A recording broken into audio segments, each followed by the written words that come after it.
কাকা কালকে তো একটা অদ্ভুত ঘটনা ঘটছে। আমাকে রিপনে আর শান্ত গেছিল একটু ইসলামপুর।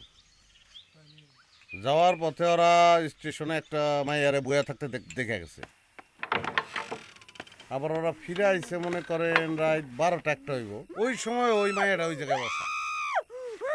তো ওরা তো স্বাভাবিক কৌতূহল তো হইবই। ওরা আবার মেয়েটারে গিয়া সব কিছু জিগাইছে। মেয়েটার মা নাই, বাপ নাই, বাড়ি ঘর নাই। ওরা বুদ্ধি করে মায়েটারে নিয়ে আইছে। এখন আমি কই রাহি কন। শান্তকে বাড়িতে ওর মার লগে আছে আর কি।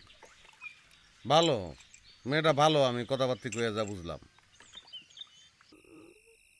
ওই বেটা ভাল লাগতেছে না তো। বানসস মুখ তো ভেটকায় রয়েছে। খোল।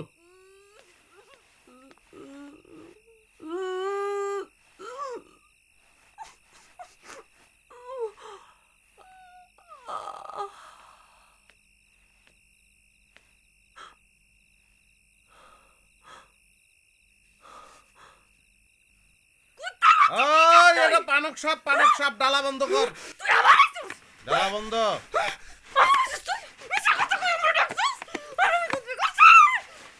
লড় না, লড় না, লড়িস না। বানতে দে, বানতে দে, লড়িস না, বানতে দে।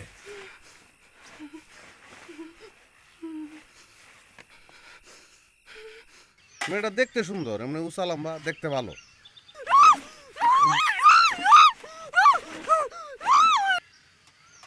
তা আমি চিন্তা করছি কি, এই মেয়েটার বিয়াটা আমি দিয়ে দেবো। টাকা পয়সা কিছু গেলে গেল, আমার খরচ করলাম, সোয়াব হইল। কি কন? তা আপনারা দেখেন ছেলে পাওয়া যায় কিনা দেখেন।